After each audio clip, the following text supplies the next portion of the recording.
Vikings at Cardinals. Brad and I both have a play on this one. Brad, we are simpatico this week, my friend. We are not against each other. I'll start with you.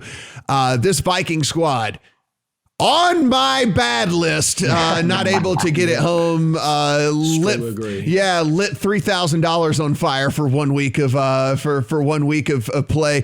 So that's real fun. Cardinals team, honestly though, top to bottom, looked like one of the best teams in the NFL. I mean, from an offensively and a defensively standpoint, like this was one of the things I think here that really attracts me to this, and we'll see if it carries over here to week 2, Brad. But if this Cardinals team actually can play defense, they are going to be hell on everybody they play all year long, so long as the health of Kyler Murray continues. You've got them as 3.5-point favorites in this one. Yeah, so it's two things, I think. One is, like we spoke about last week, I think the Cardinals' offense is underrated just because of the injury to Murray at the second half of last year, and I think he showed us in week 1. Like it doesn't really matter what you think of Kingsbury and who's calling plays, because Murray is just like, and he's an electric talent. Like if when he's on, like he was when he's healthy, he's not really.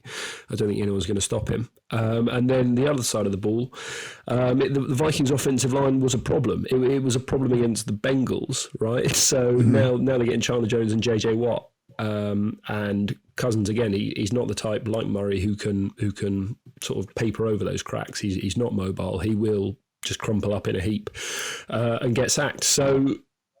Yeah, the rest of the Cardinals defense as well. Isaiah Simmons, a few of the film guys I follow were saying he's like the most improved defensive player in the entire league, and him and Budda Baker are just flying around the line of scrimmage, smashing into everyone. So it's like a chaos defense, and I'm just not sure the Vikings are set up to be able to block them very well. Meanwhile, the Kyler Murray buzzsaw should not slow down. So I thought Cardinals -3.5 was cheap.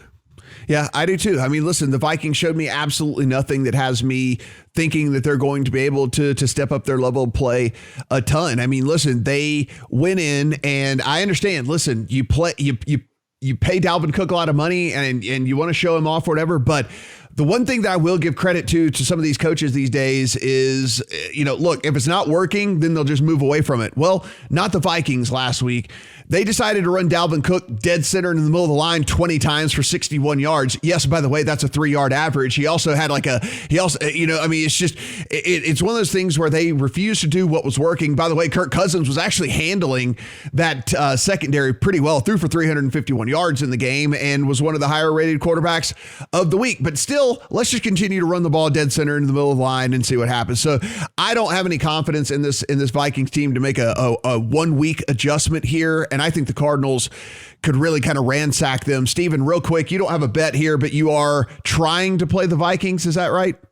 We may be on opposite sides of this game if I can get Vikings +4.5 or better. The look-ahead line in this game was Arizona -1.5. So if I get 3 extra points of value from that look-ahead line, I'm going to take the Vikings +4.5. And I'll just tell you guys why. In week 1, you just mentioned it. The offense was pretty solid. They had 400+ yards of offense, Cousins top 10 PFF grade, but they had 12 penalties for 116 yards. So potentially that's something they can clean up.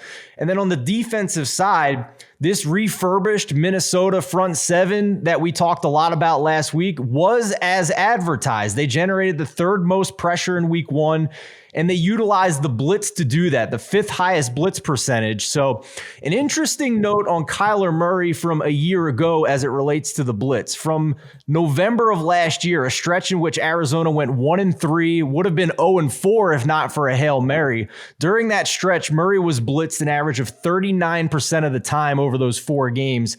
That was up significantly from the first 7 games where he was only blitzed 17% of the time, and the Cardinals went 5-2. So I think the Vikings are going to send guys after him to try and take away a little bit here, but I just think it's a bit of an overreaction if this look-ahead line goes up 3 points from the 1.5. If I can get 4.5, I'm going to be okay with that and take the Vikings. So, hey, maybe they just win by 4 and we all win.